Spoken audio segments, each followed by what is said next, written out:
reflecting on the way it is, the mood. I find this usually a good way to start the day, become aware of just a general state of mind or mood, emotional condition that I am experiencing at this moment.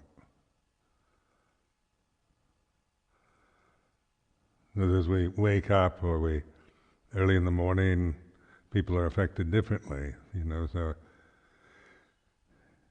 we have, whether it's too cold or we couldn't sleep or we had strange dreams or whatever, the result is that this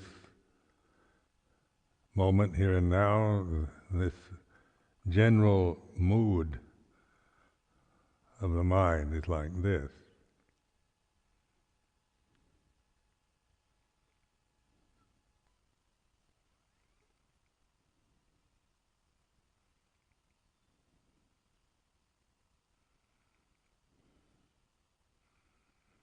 I find this a very important way to remember to do this, because I know for myself it's easy to get caught up in perfunctory habitual behavior upon arising, just doing this, doing that, things that one is used to do all the time, and not particularly pay attention to the mood that I'm in, unless it's an obviously heavy one.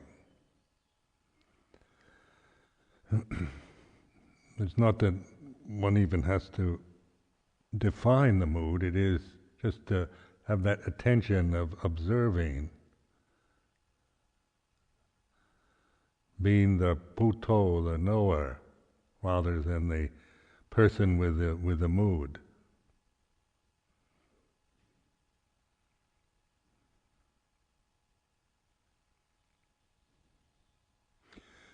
And that, just observing that, and being able to accept whatever it is, whatever state of mind, mood that you're experiencing is the way it is. And notice how, the ego or the sakkayaditthi always makes comments about it, or, we compound it. This word compounding, putting on to the way it is, our own views, opinions, preferences, judgments, criticisms. So as mindfulness,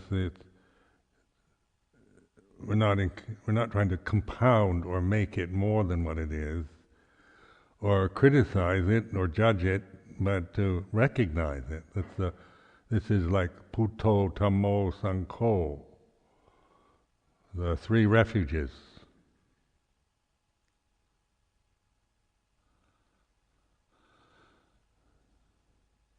So this Bhutang Saranang Gacchami is the simplicity of that is just this attentiveness, being the knowing, being that knowing in the present. It's like this. Not being the judge, which is then the ego comes up and says, oh, it's good, bad, peaceful, confused, whatever, puts a term onto it. We describe it and judge it. So this is to develop this sense of just being this knowing rather than a person, judging, criticizing, but recognize that tendency to do that is a very strong tendency. They have a bad mood, good mood, peaceful, excited, confused, dull. These are adjectives, and they might describe quality. But notice that they're all about, in some way, a judgment of some sort. We like the good, we want the happy, good, peaceful, and we don't want the dull, the heavy, the negative ones. But in our cultivating bhavana of the past, then it's merely recognizing it's like this. This is the sense realm that we're in, being a human being, being the karma that we have at this moment. This is the way it is. It's like this. So we're resting in knowing rather than in being somebody who judges, criticizes, compounds, labels.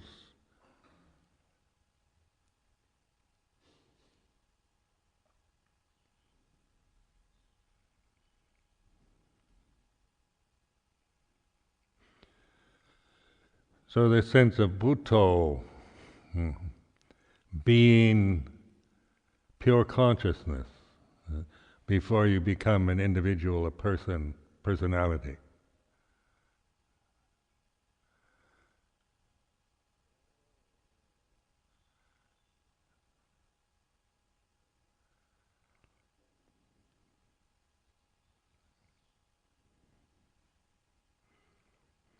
So it's like listening, attentiveness,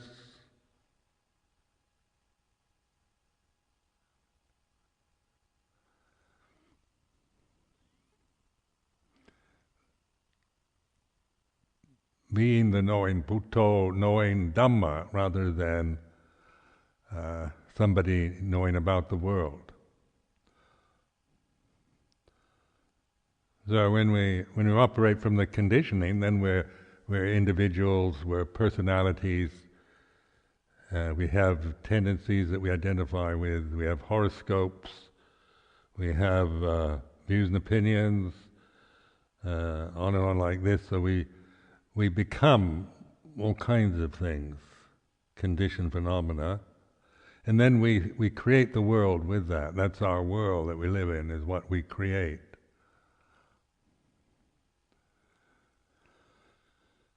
So the world in the Buddhist sense is a creation. It's can be, worlds can change. They're happy, miserable, like this. But the knowing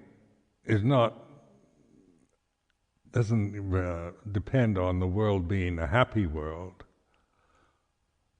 It's not diminished by the world being miserable one.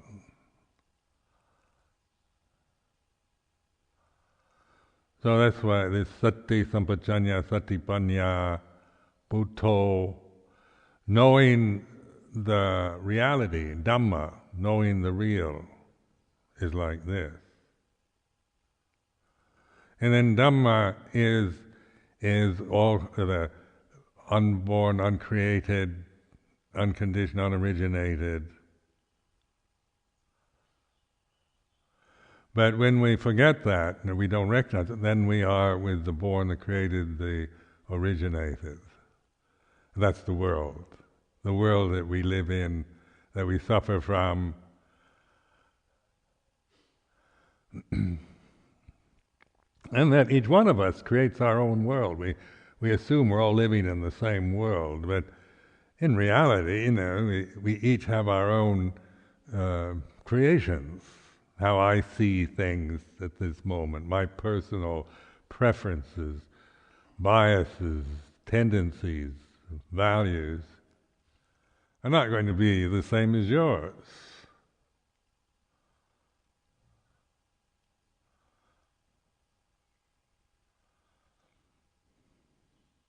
But this assumption, isn't it, that we're all living in the same world and we experience things the same way, when it's obvious that we don't.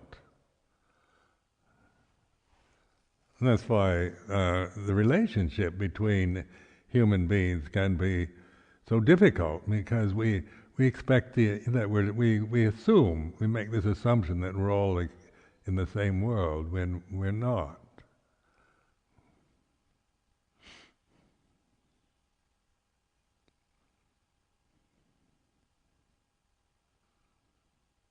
But this refuge in Buddha Dhamma Sangha then this is where it's one. it's unity, it's unicity, it's complete. And that can only be recognized. You can't create that. Your ego, your desires, you can't create a united world.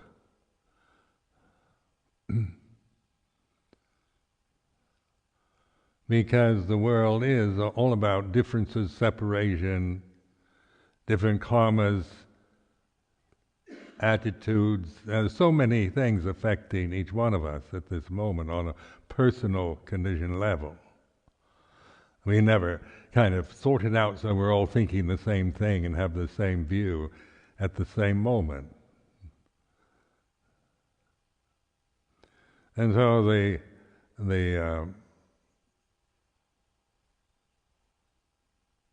point the Buddha made in his teaching is we're not seeking to be a kind of on the conditioned plane the same, but to find that unity, to recognize and to trust in that unity that we can only recognize through awareness.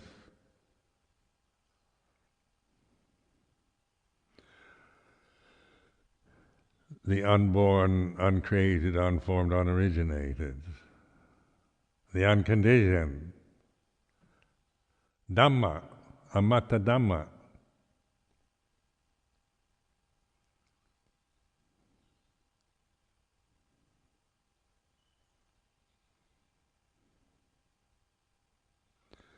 Then Sangha is supatipanno, ujupatipanno. Those who practice this, who cultivate this path, and those individual human beings here and now that are mindful, worthy of gifts, worthy of offerings, worthy of respect.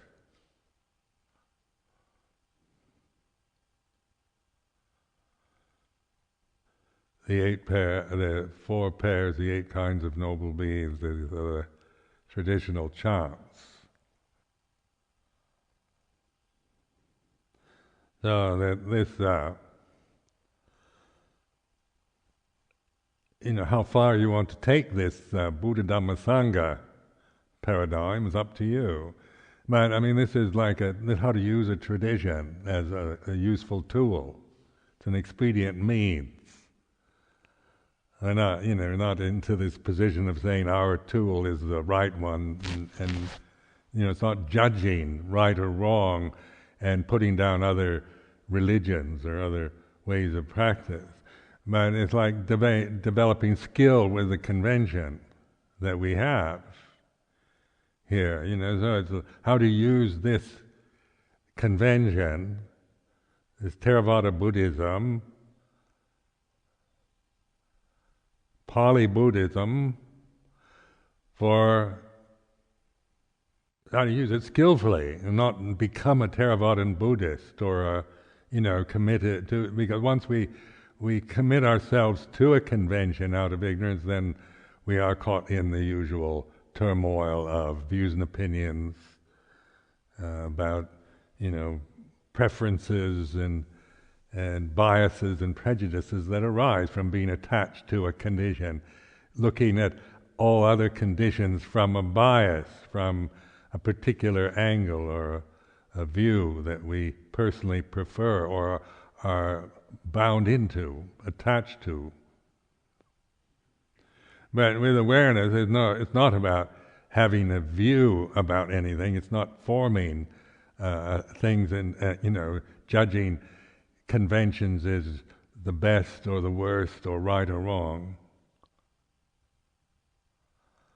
It's this is the convention that we have here and what we use. But how we use it is not meant to be something that creates more delusions and identities and attachments.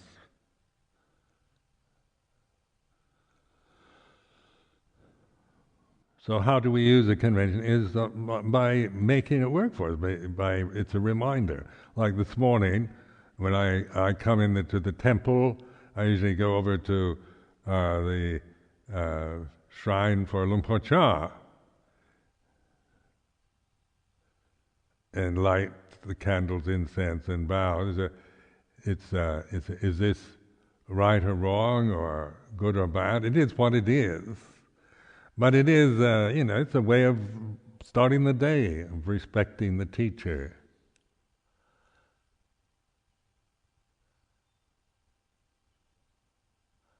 If I start going on to the, Luang Por Chah is the great teacher, he's better than any other teacher, then that gets into, my personal ignorant views.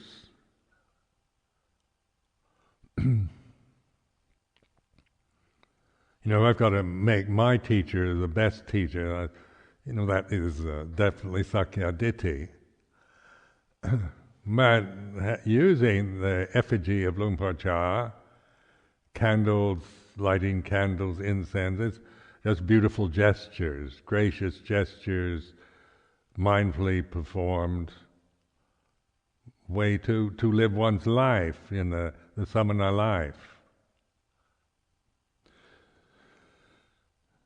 Then lighting the candles and incense at the main shrine, the Buddha.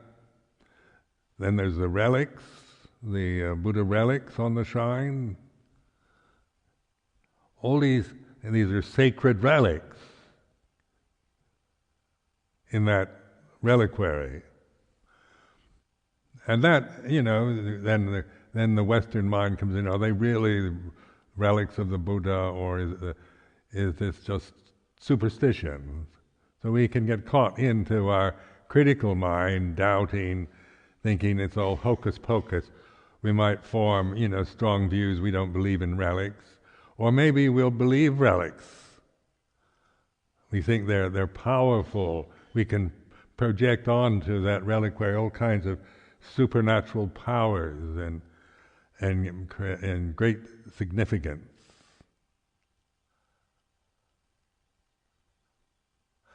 But in terms of Buddha Dhamma Sangha, it's whatever it is, just giving it that position, a central position, calling it Buddha relics. It's a reminder to me of Putto, Dhammo, Sangho.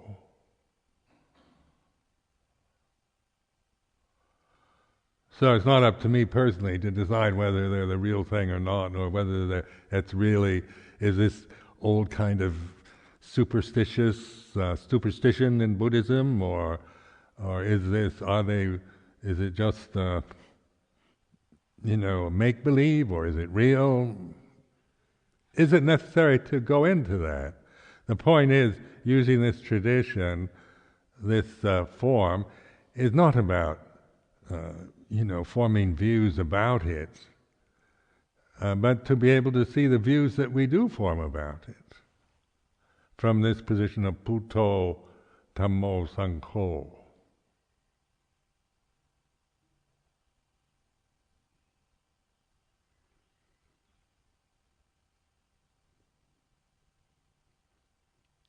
But whatever way you feel about tradition, Vinaya, Theravada Buddhism, Buddha relics, statues of teachers, golden images, the important thing is to see that, to be able to see your own kind of reaction, whether you think it's important or think it's rubbish, it's superstition, it's sacred, we have to have it, or it's not necessary. It's the Buddha. There were no Buddha Rupas at the time of the Buddha. We can go into that one. So Buddha Rupas came afterwards. They're taken out of Hinduism or something. I've heard all kinds of views about Buddha Rupas, Buddha relics, both those that project all kinds of holiness, the sacred conditions onto them, or that just have views that it's not the real Dhamma, that's just superstition. But what we can know, and what I'm encouraging you to do, is be aware of it. It is what it is, whatever emotion arises, for or against or indifferent, it's like this. And then within a tradition, we conform to the tradition. So we're not here to try to change it or to make it different, but to, if we agree to live here, then the agreement is to conform to this tradition. So we can observe. We're not here to try to reform the tradition. So it is an agreement that if we take on this life here at Amaravati in this tradition, then we conform to it. Not out of tyranny or stupidity, but so that this is, we aren't spending our time fussing, worrying about the form, criticizing, wanting it to be different or changing it, or believing our own views and opinions about it, but being able to let this form reflect for us our own tendencies, loves, hates, fears, desires.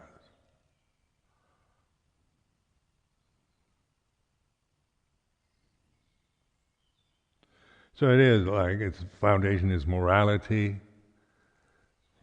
Our relationship to each other is a moral one, not personal. We're not here to engage each other as friends and personalities and all the rest, but samanas.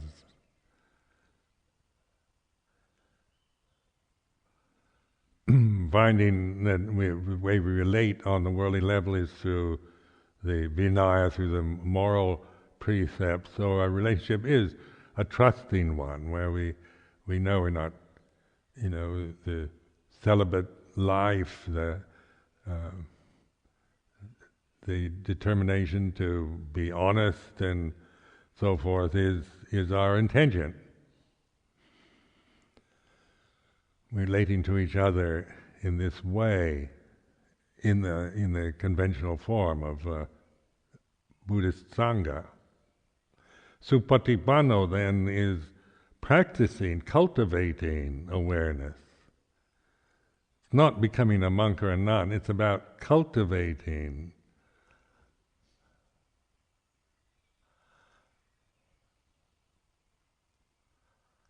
Cultivating then means remembering. Not me trying to cultivate the Buddhist path, but remembering the Putto Dhammo Sangho.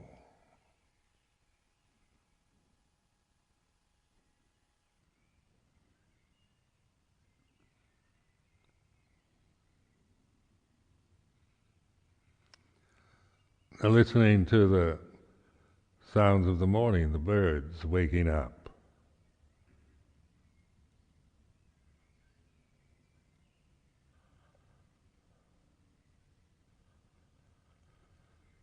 So reflecting on, we hear this, I find, pleasant sounds of the dawn of the morning.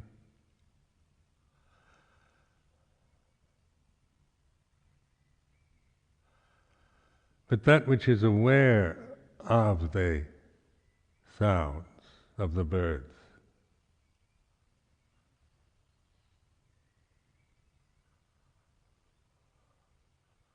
So we can just indulge in maybe we like the sound, maybe we don't, I don't know. Sometimes people find even the sound of birds disturbing their tranquility. But if we're being mindful, then we reflect that the conditions for this are present. Listening, conscious listening, attention, and then the object is the sound of the birds.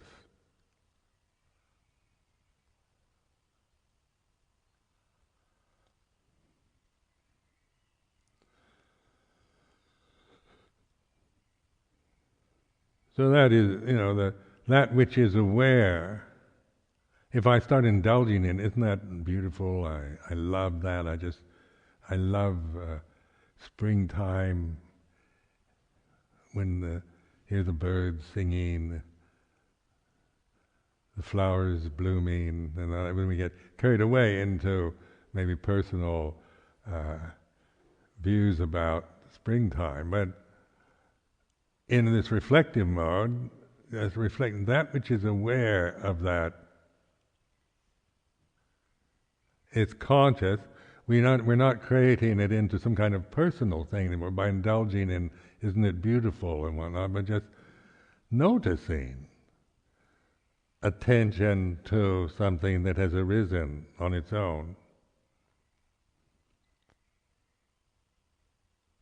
It's like this attention, that which listens, which is aware.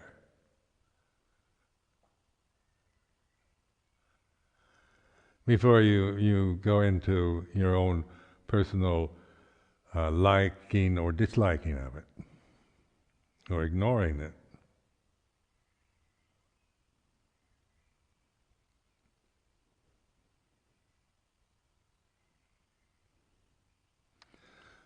During this time also there will be the workmen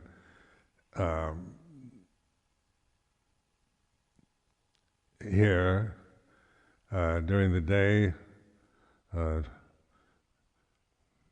We're trying to finish off the heating system in the entrances and the vestries and so forth. So whatever it is, if it's irritating, banging, whatever noisy sound that we're sitting here and they're at work, investigate that. As we can get into, we've got to stop those workmen because it interferes with the retreat kind of view. But if that's the reaction we have to it, then be aware of it as a emotional reaction, being averse, not wanting it to be like this, not wanting to be disrupted by unpleasant sounds, and just so that we're using this retreat. We're not trying to. It's not here we're trying to get anything out of it. It's some kind of, we've got to control it. Make the birds shut up, tell the workmen to go away, is the mindset of control freaks.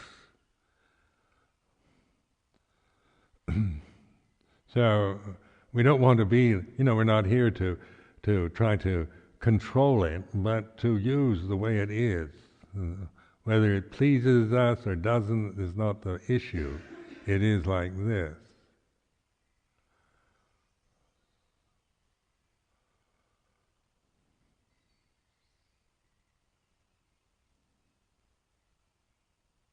So then, it's like listening to the bird song. It's reflecting that which is aware of the bird song. Is Putto, this awareness.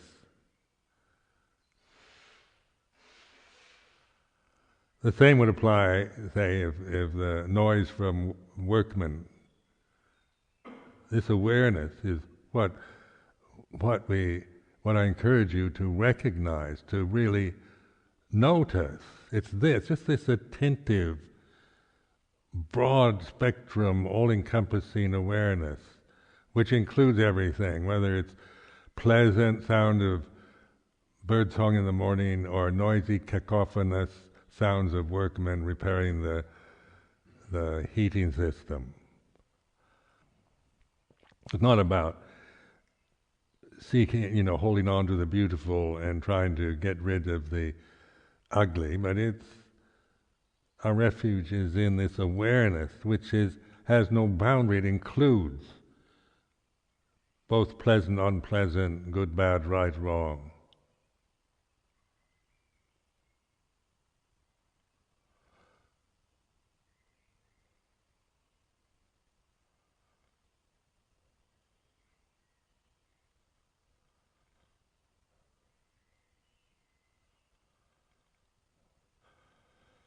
Now this is like supatipanno, practicing in the right way.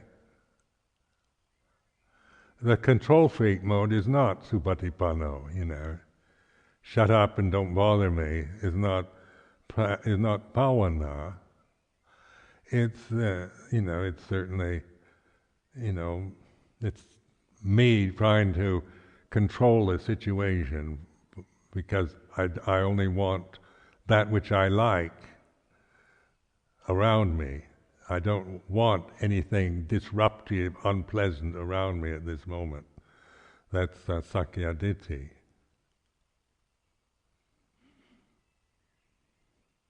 So this knowing, but these categories of Sakya Ditti, Silabhata Brahmasa, Vicikecha, the first three fetters, they're merely expedient means of being able to have agreed vocabulary. Sakya Ditti is a Pali word, personality view, just a helpful way of reflecting. What is Sakya Ditti? Sakya Ditti is when I start grasping my feelings. So in the sound of the bird song in my head, I just love the song of birds in the springtime, that can be Sakya Ditti, where I kind of go into ecstasy over something pleasant to the ear. Or it's Sakya Ditti when I don't want these workmen to make so much noise, and we should stop them till the retreat's over. That's Sakya Ditti.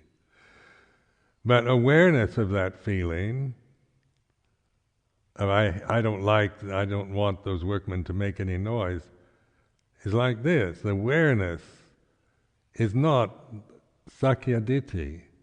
So you can discern the difference. Sakya Ditti is when I commit myself to my view that I don't want those workmen to make any noise while I'm meditating, is like this. If I just see it, observe it, then it's not Sakya Ditti anymore. It's the way it is, it's Dhamma.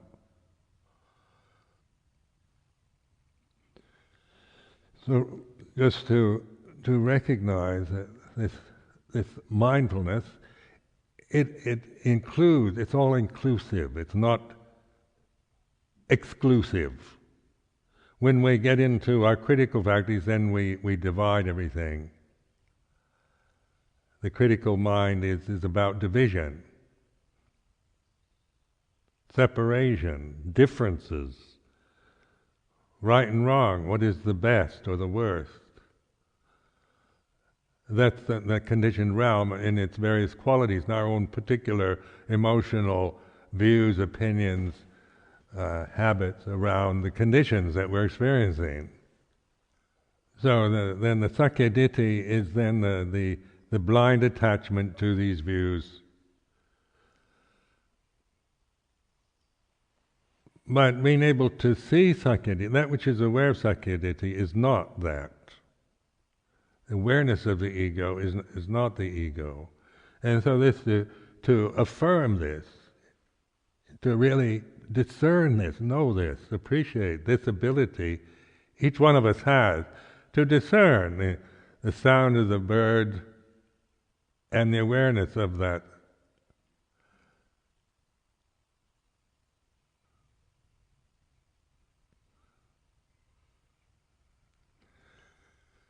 Now, if you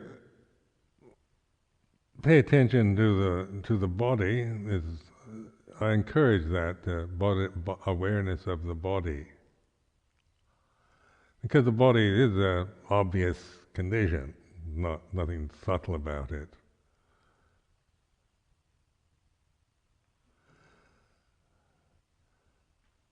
And since awareness includes everything, the body is included.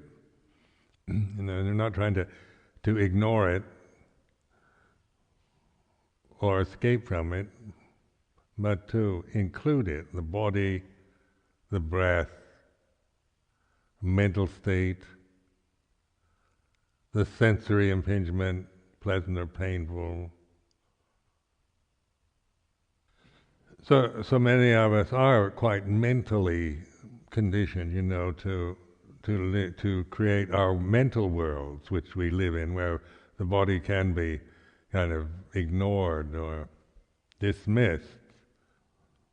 And so this is like Gayanupassana Satipatthana, in the four foundations of mindfulness. The first one is the Gayanupassana, meditation on the body. The four postures, in other words, the movements, the energetic realities of a physical body that one can recognize if you pay attention. The sensations of it in the present, its sensitive form feeling something or other, heat or cold, pressure, pain, whatever. And the sensations that you're experiencing now, that which is aware, the awareness, and the body is like this.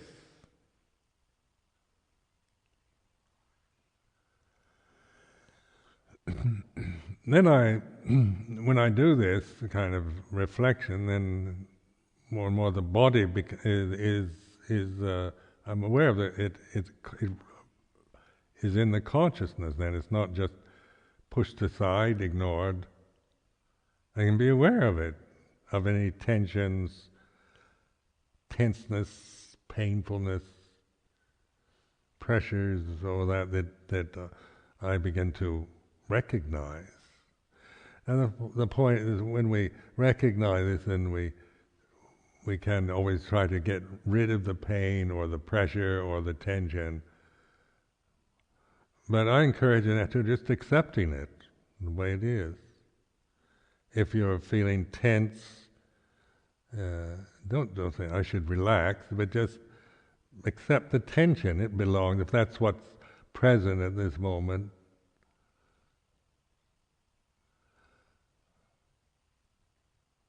Pain, discomfort, heat or cold, just to develop the sense of this broad spectrum of acceptance of the way it is,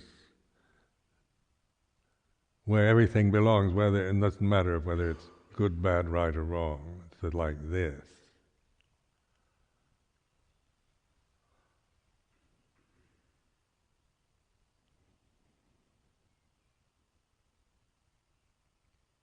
The body has because it is heavy and coarse. We have to live with it for this lifetime. So it can be useful if used skillfully, whatever condition your body's in at this moment. You can use it unskillfully or skillfully. That's up to you. But skillfully then implies this acceptance of it. It's not.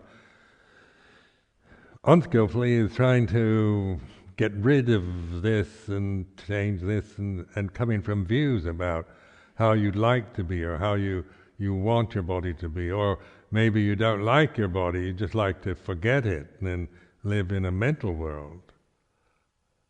But it is an obvious real condition at this moment. And the opportunity then is living within this body until it dies, a natural death. So how to use this condition skillfully. So with mindfulness, then it's not about trying to make the body perfect, or trying to escape the body by refusing to notice it, by creating a whole mental world that has nothing to do with the body, but to open to it, so that this moment awareness includes the body in whatever condition it is at this very moment. This is the way it is. Sound of the birds, the body, the breath,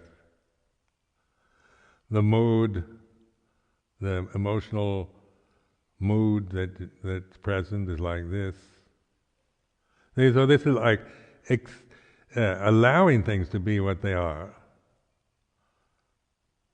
Even if you don't like, it doesn't mean you like it, or there's no should or shouldn't. It's just really to trust yourself more to open to life, to be fully present, being this knowing, being fully conscious,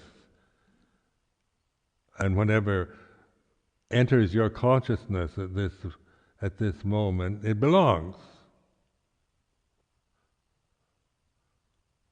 Whether it's a thought, emotion, sensation through the senses.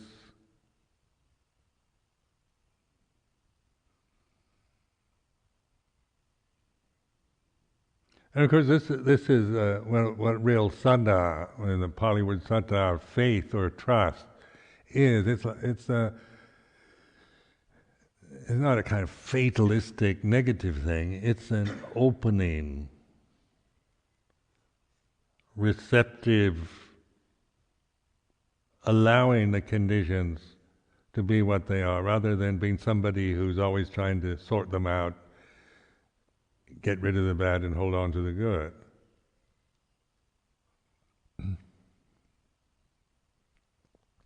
We're not trying to become happy and fulfilled people. So that's not our goal, is to find happiness and be fulfilled as a person. The person will never find that. Fulfillment and any lasting happiness. We can have happy moments as a person, but they don't last very long. And so the point of the holy life isn't to find happiness and fulfill ourselves, but to break through the illusions. Within this, we have this opportunity, a human lifetime, to do this. Don't put it off till next year. And this is a really good opportunity, this retreat. So, that's the whole aim. Its purpose is for this, for enlightenment.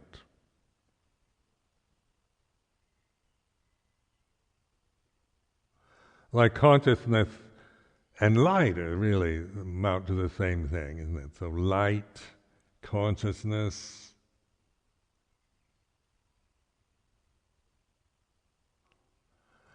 Not sunlight, not about the light you can see when the sun's out or the electric lights are on, but consciousness when you contemplate. It's light.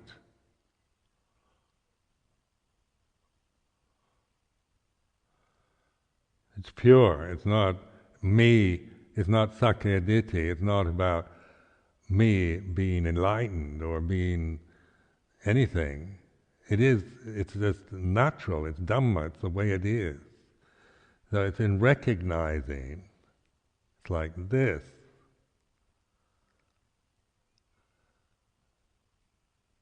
Because whether you're awake or not, or aware or not, it's still, everything is the way it is. It's perfect. Perfection, complete, union, unicity, oneness now. And it's always, this is the truth. This is Dhamma.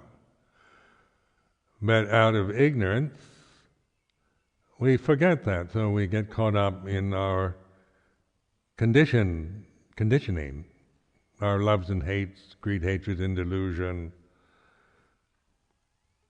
cultural conditioning, personality views, preferences, prejudices, on like that. And they get very complicated and convoluted. So, as we well know, we live in a society that has created endless complications on the conditioned level.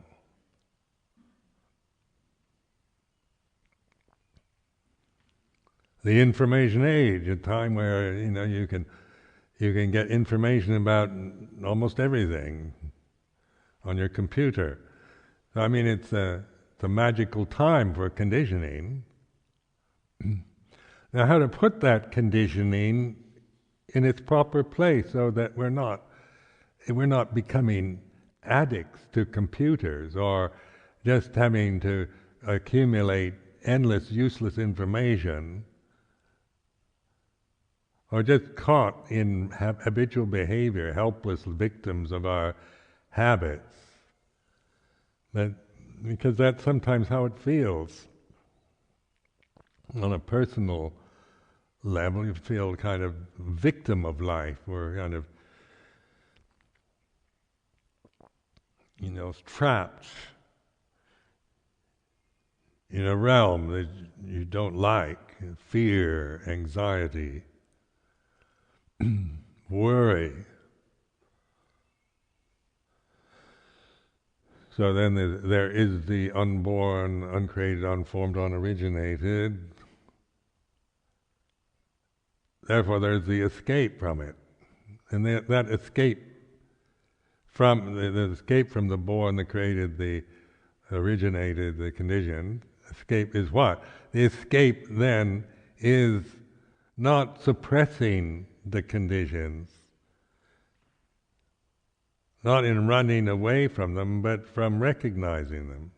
It's waking to reality, to the real, where the conditions then are no longer our blind attachment, our identity. We're no longer limiting ourselves to habitual behavior, ego, sakya ditti, cultural habits, emotional habits, thinking habits. So that's the way we realize or recognize oneness.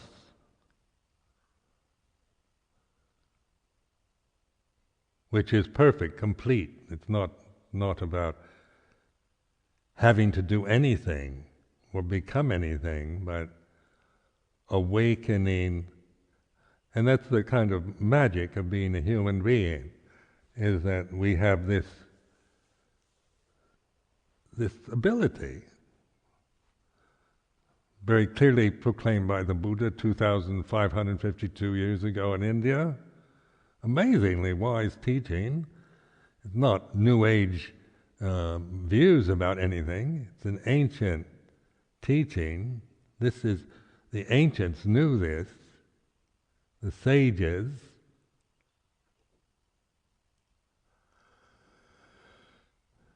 So it's not the conceit of New Age, we're somehow smarter and more advanced than ancient India, or whatever.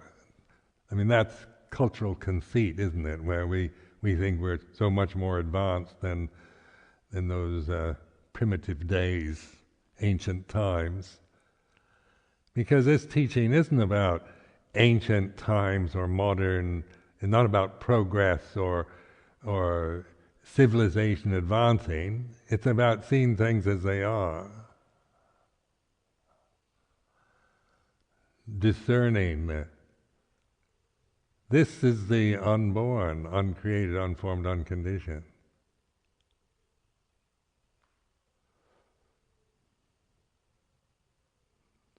And by recognizing it, then we have this broad spectrum, this vast, unlimited, boundless oneness to recognize the conditions.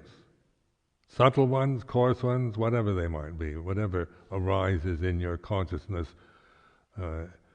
during the day and night, the awareness of it, relationship to it is recognizing, not judging.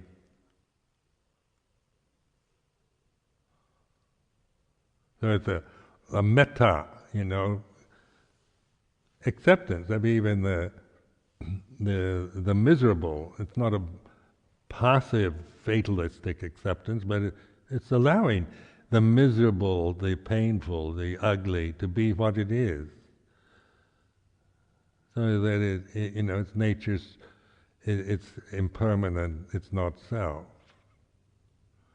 So you see the sense of being within this limitation of a human body, human individual, is like a trap, being imprisoned, incarcerated in a sensitive form, in a continuously relentless, inexorable, impinging attack on the senses for a lifetime. When we put it into those kind of terms, it feels rather, I want to become a drug addict or just forget the whole world. I want to live in a world where I can at least have illusions most of the time. Or the awakening to it, where we're no longer seeing it in terms of fear or approval or disapproval, but through the wisdom of discernment. So during today, just try to conform as best you can to the schedule, and then to really this is the sense of trusting. I find very important, because on a personal level we don't trust ourselves. We see ourselves oftentimes through the critical ego. We see ourselves always in terms of not being, being something or other, a condition that we fully committed to our belief that we're this way, or we're not advanced, or we've got to do something now to get something in the future. But so this isn't trusting what the ego tells you, but trusting this intuitive awareness, this simplicity of being here and now, and reminding yourself, because it's so easy to forget.